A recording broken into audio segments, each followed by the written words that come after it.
దేవుని నామానికి స్తోత్రాలు. మీ అందరికీ నా హృదయపూర్వకమైన వందనాలు. మరి ఒక దినం దేవుని సన్నిధిలో వాక్యాన్ని ధ్యానించే శ్రేష్టమైన అవకాశాన్ని ప్రభు మనకు అనుగ్రహించారు. నాతో కలిసి రండి. ఇర్మియా గ్రంథము 17వ అధ్యాయము 7వ వచనాన్ని గమనిస్తే, యెహోవాను నమ్ముకున్నవాడు ధన్యుడు, యెహోవా వానికి ఆశ్రయముగా ఉండును. వాడు జలముల యొద్ద నాటబడిన చెట్టు వలె నుండును. అది కాలువల ఓరను దాని వేళ్ళు తన్నును. వెట్ట కలిగినను దానికి భయపడదు. దాని ఆకు పచ్చగా నుండును. వర్షం లేని సంవత్సరమున చింతన నొందదు, కాపు మానదు. వాక్యాన్ని వింటున్న ప్రియ దైవజనమా, వాక్యం చెబుతున్న మాట ఏమిటంటే, ఈరోజున మన టాపిక్ నీ నమ్మకము ఎవరిపైన. ఒకసారి ఆలోచన చేస్తే, దేవుని వాక్యాన్ని సునిశ్చితంగా గమనిస్తే వాక్యం చెబుతుంది, యెహోవాను నమ్ముకొనివాడు ధన్యుడు అని చెప్తుంది. నిజమే, మన నమ్మకం, మన విశ్వాసం, మనం దేవుని నమ్ముకుంటే వాక్యం చెబుతుంది యెహోవా వానికి ఆశ్రయముగా ఉంటాడు. ఒక వ్యక్తి దేవుని యందు విశ్వాసం ఉంచితే, దేవుణ్ణే నమ్ముకుంటే ఆ వ్యక్తి జీవితం ఎలా ఉంటుందంటే, యెహోవాయే వానికి ఆశ్రయముగా ఉంటాడట. ఆ వ్యక్తిని వాక్యం చెబుతుంది ధన్యుడు అని వాక్యం చెబుతుంది. అందుకే 8వ వచనంలో గమనిస్తే వాడు ఎలా ఉంటాడు అనంటే, దేవుని నమ్ముకున్న ఒక వ్యక్తి జీవితం ఎలా ఉంటుందంటే, వాడు జలముల యొద్ద నాటబడిన చెట్టు వలె ఉంటాడు. అలాగే అది కాలువల ఓరను దాని వేళ్ళు తన్నును. వెట్ట కలిగినను దానికి భయపడదు. దాని ఆకు పచ్చగా నుండును. వర్షం లేని సంవత్సరమున చింత నొందదు, కాపు మానదు. నిజమేనండి. ఏ వ్యక్తి అయితే దేవుణ్ణి నమ్ముకుంటాడో ఆ వ్యక్తి ధన్యుడు. ఆ వ్యక్తికి దేవుడే ఆశ్రయంగా ఉంటాడు. ఆ వ్యక్తి జీవితం ఎలా ఉంటుందంటే, ఒక మొక్క నీటి కాలువలు ఎవరైనా నాటబడితే ఎలా వేరును లోతుగా తన్నుకుంటూ వెళ్తుందో, అలాగే వాటర్ సప్లై ఎక్కువగా ఉండడం వల్ల చెట్టు చాలా పచ్చగా ఉంటుంది. ఎలాంటి భయం ఉండదు. కాపు రాకుండా ఉండే పరిస్థితి ఏమి ఉండదు. ఏ కాలమైనా కాపు సమృద్ధిగా వచ్చే అనుభవంలోకి వస్తాం. దేవుని నమ్ముకున్న ఒక వ్యక్తి జీవితం కూడా ఇలాగే ఉంటుంది. ఎలాంటి పరిస్థితులు వచ్చినా, కరువులే వచ్చినా, ఇబ్బందులే వచ్చినా, ఏ కష్టాలే వచ్చినా, ప్రభుని నమ్ముకున్న వారి జీవితం సమృద్ధిగా, క్షేమంగా, పచ్చగా ఉండే అనుభవంలోకి వస్తాం. అలాగే 5వ వచనంలో గమనిస్తే, యెహోవా ఈలాగు సెలవిచ్చుచున్నాడు, నరులను ఆశ్రయించి శరీరులను తనకు ఆధారముగా చేసుకొనుచు తన హృదయమును యెహోవా మీద నుండి తొలగించుకొనివాడు శాపగ్రస్తుడు. ఏ వ్యక్తి జీవితం అయితే దేవుని మీద నుంచి వారి మనస్సును మనుషుల మీదకి మళ్లించేసుకుంటాడో, దైవ చిత్తము కాని విషయాల మీదకి మళ్లించేసుకుంటాడో ఆ వ్యక్తి జీవితం శాపగ్రస్తంగా ఉంటుంది అని వాక్యం చెబుతుంది. ఇక్కడ బాగా ఈ పోలికను బాగా గమనించండి. దేవుని నమ్ముకుంటేనేమో ఆ వ్యక్తి జీవితము ధన్యకరంగా ఉంటుంది. దేవుని మీద నుంచి విశ్వాసాన్ని మనుషుల మీదకి మార్చేసుకుంటే ఆ వ్యక్తి జీవితం శాపగ్రస్తము అని అంటారు. నిజమే, ప్రభుని నమ్ముకున్న మన జీవితాలు, మన విశ్వాసం, మన నమ్మకం, మన నిరీక్షణ, మన ఆధారము, మన విశ్వాసం ప్రభు మీద ఉండాలి. అలా కాకుండా మనుషులను నమ్ముకుంటే, మనుషుల మీదికి మన మనసుని నిలిపేస్తే శాపగ్రస్తమైన అనుభవంలోకి వెళ్ళిపోతాం. బైబిల్లో మనం పరిశీలన చేస్తే కొద్దిమందిని మనం గమనించవచ్చు. దానియేలు గ్రంథము 4వ అధ్యాయము 29వ వచనాన్ని ఒకసారి గమనిస్తే అక్కడ రాయబడ్డ మాట, 12 నెలలు గడిచిన పిమ్మట అతడు తన రాజధానియగు బబులోనులోని నగరనందు సంచరించుచుండగా, రాజు బబులోనును, ఈ మహావిశాల పట్టణము నా బలాధికారమును నా ప్రభావ ఘనతను కనబరుచుటకై నా రాజధాని నగరముగా నేను కట్టించినది కాదా అని తనలో తాను అనుకొనెను. ఇక్కడ రాయబడ్డ మాట ఏమిటంటే, బైబిల్లో దానియేలు గ్రంథంలోకి వస్తే బబులోను నేను నమ్ముకున్న రాజు పరిస్థితి ఏమైందంటే, జంతువు గడ్డి వేసినట్లుగా తయారైపోయిందండి. రాజుగారు అనుకుంటున్నారంట, నెబుకద్నెజరు గారు ఏమనంటే, నా బలాధికారాన్ని, నా ప్రభావాన్ని చూపించేదిగా ఈ రాజనగరాన్ని కట్టించింది నేనే కదా అని తన మనసులో అనుకుంటున్నాడంటండి. పెద్దగా బయటకు కూడా కాదు, తన మనసులోనే అనుకుంటున్నాడంట. తన మనసులో అనుకోవటం వల్ల ఏం జరిగింది? వెంటనే దేవుని ప్రత్యక్షత కలిగింది. చూడండి, రాజు నోట ఈ మాట ఉండగా ఆకాశం నుండి ఒక శబ్దము వచ్చెను. ఏదనగా, రాజుకు నెబుకద్నెజరు, ఇదే నీకు ప్రకటన. నీ రాజ్యం నీ యొద్ద నుండి తొలగిపోయెను. తమ యొద్ద నుండి మనుషులు నిన్ను తరిమెదరు. నీవు అడవి జంతువుల మధ్య నివాసము చేయుచు పశువుల వలె గడ్డి మేసెదవు.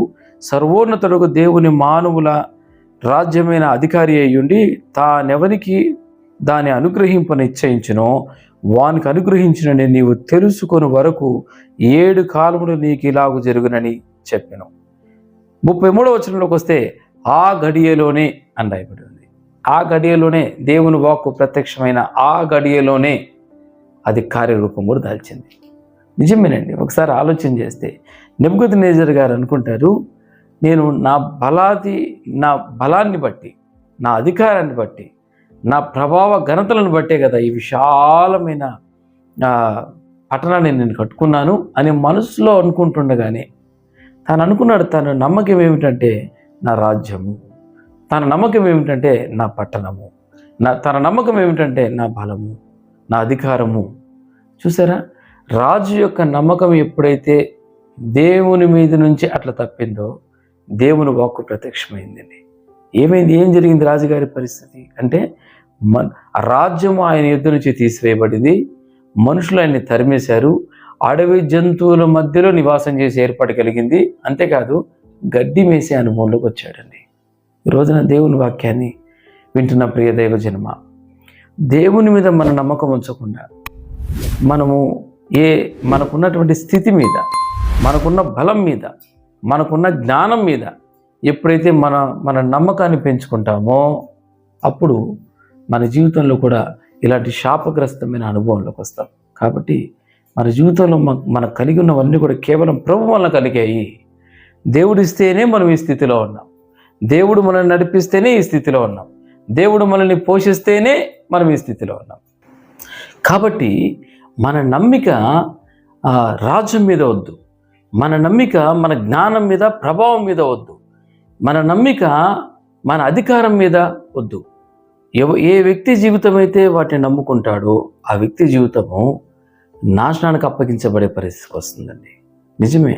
అందుకే ప్రభు అంటాడు, దేవుణ్ణి నమ్ముకుంటే ధన్యత, దేవుని మీద నుంచి మనుషుల మీదకి నీ నమ్మికను ఏర్పాటు చేసుకుంటే వాక్యం చెబుతుంది, అప్పుడు శాపగ్రస్తమైన అనుభవంలోకి వస్తాం. చూశారు కదా రాజైన నెబుకద్నెజరు యొక్క పరిస్థితి ఎలా ఉందో. అలాగున ఉండకుండా మనం జాగ్రత్త పడాలి.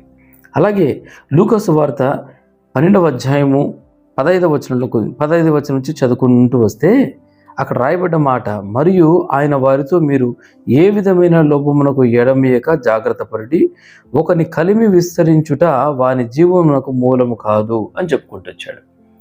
అక్కడ రాయబడ్డ మాటలు ఏమిటంటే, నిదానికి కింద చదువుకుంటూ వస్తే ఒక ధనవంతుడు ఉన్నాడంట. ఆ వ్యక్తికి ఆ సంవత్సరం పంటలు విస్తారంగా పడ్డాయి. పడడం వల్ల ఆయన అనుకున్నాడంట, అయ్యో ఇంత విస్తారంగా పండినాయి, వచ్చే వీటన్నిటినీ నింపేదానికి నా కొట్లు చాలవు, కాబట్టి ఆ కొట్లను విప్పి కొత్త కొట్లను కట్టించుకొని వాటిలో ఆ ధాన్యాన్ని కావలసిన వాటన్నిటిని మొత్తం ఆస్తిని సమకూర్చుకొని తన ప్రాణంతో అంటున్నాడు, ప్రాణమా, అనేక సంవత్సరాలకు సంబంధించిన తరగని ఆస్తిని నీకోసం సంపాదించాను, సుఖించుము, తినుము, తాగుము, సంతోషించుము అని చెప్పుకుంటున్నాడంట. అప్పుడు దేవుడు అంటాడు, వెరివాడా, ఈరోజే నేను నీ ప్రాణాన్ని అడిగితే నువ్వు సంపాదించుకున్నవన్నీ ఎవరికి అవుతాయి, ఎవరికి చెందుతాయి? నిజమేనండి. ఇక్కడ ధనవంతుడి యొక్క నమ్మిక ఏమిటంటే, ధనవంతుడి యొక్క నమ్మకం దేని మీద ఉంచాడంటే తన ఆస్తి మీద, తన సంపాదన మీద, తనకున్న కలిమి మీద ఉంచాడండి. ఈ రోజున చాలామంది జీవితాలు కూడా ఇలాగే ఉన్నాయి. కొంతమంది డబ్బున్న వాళ్ళ పరిస్థితి మనం బాగా ఆలోచన చేస్తే, వాళ్ళు డబ్బు మీద వాళ్ళ మమకారాన్ని చంపుకోలేరు, డబ్బు మీద ఆధారపడతారు, డబ్బు మీద వారి నమ్మిక, ఈ డబ్బుతో వారు ఏదైనా చేయవచ్చు అని అనుకుంటారు. చాలామంది ధనవంతులు మనం చూస్తామండి. ఒనాసిస్ అని ఒక ధనవంతుడు ఉన్నాడు. ఆయన అమెరికాలో చాలా ఇటలీలో చాలా గొప్ప ధనవంతుడు. ఆయనకు దాసదాసీలు చాలామంది ఉన్నారు, పనివారు చాలామంది ఉన్నారు. ఆ రోజుల్లోనే ప్రతిరోజు ఆయన ఖర్చు ఎంతంటే 20 లక్షల రూపాయలు. తన వ్యక్తిగత ఖర్చే 20 లక్షల రూపాయలు. ఆయనకు ఒక సమస్య ఉందండి. అది ఆ సమస్య ఏంటంటే, ఈ కనురెప్పులున్నాయి చూసారా, అవి తెరిస్తే మూతపడవు, మూసుకుంటే తెరుచుకోవు. అది ప్రత్యేకమైన వ్యాధి. డబ్బు ఉంది, ఏం లాభం? ఆయన అనుకున్నాడు డబ్బు వల్ల తను ఏదైనా చేయవచ్చు అని అనుకున్నాడు. ఎంత పెద్ద వైద్యాన్ని తీసుకోవచ్చు అనుకున్నాడు. ఈ డబ్బు వల్ల కావాల్సిన సకల సౌకర్యాలు ఏర్పాటు చేసుకోవచ్చు అని అనుకున్నాడు. ఏం జరిగింది? ఈరోజున వాక్యాన్ని వింటున్న ప్రియ దైవజన్మ, నిజమేనండి. ఒకని నమ్మిక కలిమి మీద, డబ్బు మీద, కొట్ల మీద ఉండటానికి వీల్లేదు. అలా అయితే వాక్యం చెబుతుంది, దేవుడు అంటాడు, వెర్రివాడ, ఒకవేళ ఈరోజు రాత్రి నీ ప్రాణాన్ని అడిగితే నీ పరిస్థితి ఏమిటి? నువ్వు సంపాదించుకున్నవని ఎవరు అవుతాయి? ఒకసారి ఆలోచన చేద్దాం. మూడోదిగా మనం బాగా గమనిస్తే యెహోషువ గ్రంథంలోనికి మనం వచ్చేస్తే 7వ అధ్యాయము 20వ వచనం నుంచి మనం గమనిస్తే, ఆకాను యెహోషువతో, ఇజ్రాయేలీయుల దేవుడైన యెహోవాకు విరోధముగా నేను పాపము చేసినది నిజము.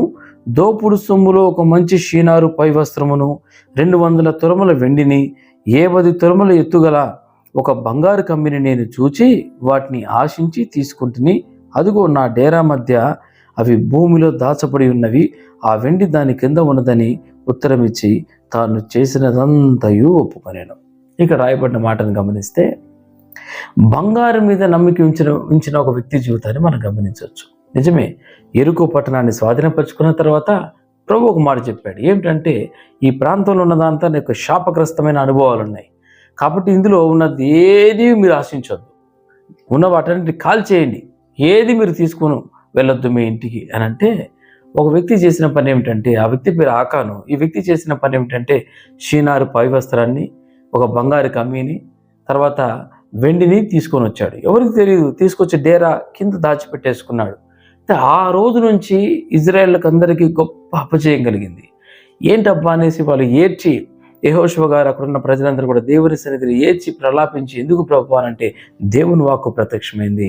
ప్రభు అంటారు, శాపగ్రస్తమైన విషయాల్ని మీరు తీసుకొని మీ వస్తువులను మీరు దాచుకున్నారు అని అంటాడు. అందువల్ల మీకు ఈ అపజయాలు కలుగుతాయి, అందువల్ల మీరు శత్రువుల చేతికి అప్పగించబడతారు అని చెప్పారు. అప్పుడు యెహోషువ తన బట్టలు చించుకొని అందరి ముందు ఇజ్రాయేల్ సర్వ సమాజాన్ని, అయ్యా అయ్యలారా ఎవరి పని చేశారు అని అంటే, ఆకాన్ చెప్తున్నాడు, నేనే చేశాను అంటాడు. ఏం చేసావు నువ్వంటే, దేవుడు చెప్పిన శాపగ్రస్తమైన వస్తువుల నుంచి నేను తీసుకొచ్చి డేరా కింద దాచిపెట్టాను. అందరు వెళ్ళారు, చూశారు, డేరా కింద ఉన్నటువంటి వాటిని తీసుకొచ్చారు. అప్పుడు ఆకాను తన కుటుంబాన్ని, తన కలిగిన సమస్తాన్ని తీసుకొచ్చి లోయలో మరి రాళ్ళతో కొట్టేసేసి చంపేశారు, అగ్నితో కాల్చేశారు. ప్రియ దేవుని బిడ్డలారా, ఒకసారి ఆలోచన చేద్దాం. ఈ రోజున బంగారం నమ్ముకుంటే ఏమైంది?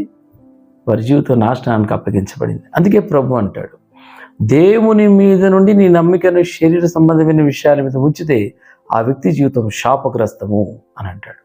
ఈ రోజున మన నమ్మిక దేవుని మీద మాత్రమే ఉంచాలి. ఎస్, దేవుని మీద నమ్మకం ఉంచితే, వాక్యం చెబుతున్న మాటను ఒకసారి గమనిస్తే, ఈ యెషయా గ్రంథం 26వ అధ్యాయం 3వ వచనం, ఎవని మనస్సు నీ మీద ఆనుకొనునో వానిని నీవు పూర్ణ శాంతి గలవానిగా కాపాడదు. మన నమ్మిక దేవుని మీద ఉంచాలి. అప్పుడు మన జీవితంలో ధన్యులము అని పిలువబడతాం. అప్పుడు యెహోవాయే మనకు ఆశ్రయంగా ఉంటాడు. మనము నీటి కాలువల యోరన నాటబడిన వేరుతనిన అనుభవంలోకి వస్తాము, పచ్చగా ఉంటాము, ఆశీర్వదించబడిన స్థితిలోకి వస్తాము, ఎప్పుడు కాపు మానకుండా ఉంటామండి. అంతేకాదు, వారి మనస్సు ఎవరి మనస్సు అయితే దేవుని మీద ఆనుకుంటుందో ఆ వ్యక్తి జీవితాన్ని పూర్ణ శాంతి గలవానిగా దేవుడు కాపాడుతాడు. ఈ రోజున దేవుని వాక్యాన్ని వింటున్న ప్రియ దైవజనమా, ఒకసారి ఆలోచన చేద్దాం. రాజ్యం మీద, జ్ఞానం మీద, ప్రభావం మీద మనసు నిలిపిన, విశ్వాసం ఉంచిన నెబుకద్నెజరు జీవితం పాడైపోయింది. అలాగే ఆస్తి మీద తన మనసు నిలిపిన ధనవంతుడి జీవితం పాడైపోయింది. అలాగే బంగారు కమ్మి మీద తన మనసు నిలిపి విశ్వాసం ఉంచినటువంటి, నమ్ముకున్నటువంటి ఆకాను జీవితం కూడా పాడైపోయింది. అయితే వాక్యం చెబుతుంది, దేవుని మీద మనం నమ్మిక ఉంచితే, దేవుణ్ణే నమ్ముకుంటే, వాక్యం చెబుతుంది, నువ్వు ధన్యుడవు. దేవుడే నీకు ఆశ్రయముగా ఉంటాడు. అంతేకాదు, నువ్వు పచ్చగా ఉంటావు, కాపు కాస్తావు, నీటి కాలువలు ఎవరైనా నాటపడిన అనుభవంలోకి వస్తావు. అంతేకాదు దేవుని మీద నీ మనసు నిలిపితే ఆ వ్యక్తి హృదయాన్ని పూర్ణ శాంతి గలవాడిగా ప్రభు కాపాడుతానని వాగ్దానం చేస్తున్నాడు. కాబట్టి ఈ రోజున దేవుని వాక్యాన్ని వింటున్న ప్రియ దైవజనమా, మన మనసును ఇక మీదటనైనా దేవుని మీద నిలుపుదాం. దేవుని సన్నిధిలో పశ్చాత్తాపడదాం, ప్రభు వైపు తిరుగుదాం. మన నమ్మిక, మన విశ్వాసం మనం దేవుని మీద ఆధారపడదాం. దేవుడు కృప చూపిస్తాడు. తల వంచండి, ప్రార్థన చేద్దాం. దయగలిగిన తండ్రి, ప్రేమ కలిగిన ప్రభువా, మీకు వందనాలు. ఈ రోజున వాక్యం ద్వారా సూటిగా తేటగా మీరు మాతో మాట్లాడారు. దేవుని మీద మేము నమ్ముకుంటే అయ్యా మేము ధన్యులమని, యెహోవాయే మాకు ఆశ్రయముగా ఉంటారని, అలాగే పచ్చగా ఉంటామని, కాపు కాస్తామని, నీటి కాలువలు ఎవరైనా నాటబడిన అనుభవంలోకి వస్తామని చెప్పారు ప్రభువా. అలాగే యెహోవా మీద నుంచి వారి నమ్మికను మనుష్య శరీరానుసారాల మీదకి ఎప్పుడైతే తిప్పుతామో వారి శాపగ్రస్తులు అవుతారని వాక్యం ద్వారా మీరు మాతో మాట్లాడారు. నిజమే నాయన, మేము వాక్య వెలుగులో పరిశీలన చేసినప్పుడు అయ్యా రాజ్యం మీద నమ్ముకున్నటువంటి నెబుకద్నెజరు జీవితం పాడైపోయినట్లుగా మేము చూసాం. అలాగే నాయన ధనవంతుడి జీవితాన్ని చూసాం ప్రభు. కలిమి మీద, ఆస్తి మీద తన మనసుని నమ్మకాన్ని నిలుపుకున్న తన జీవితం పాడైపోయినట్టుగా మేము గమనించాం. అలాగే బంగారు మీద తన నమ్మిక ఉంచినటువంటి ఆకాని జీవితం పాడైపోయినట్లుగా మేము చూసాం ప్రభు. ఇక మీద మేము ఇలాంటి అనుభవాలు మేము ఉండక అయ్యా దేవుణ్ణి నమ్ముకునే అనుభవంలోకి మేము నడిపించమని ప్రార్థిస్తున్నాను. వాక్యం ద్వారా నాయన దర్శించబడిన ప్రతి బిడ్డని మీ చేతులకు అప్పగిస్తున్నాను. అయ్యా వారు మీ వైపు తిరపబడడానికి కృప చూపించండి. ఇక మీదట మా నమ్మిక, మా విశ్వాసం, మా నమ్మకం మీ మీదే ఉండడానికి సహాయం చేయమని ప్రార్థిస్తూ నన్ను మమ్మల్ని మీ చేతులకు అప్పగిస్తూ యేసు నామములో అడుగుచున్నాం తండ్రి. ఆమేన్. Praise the lord.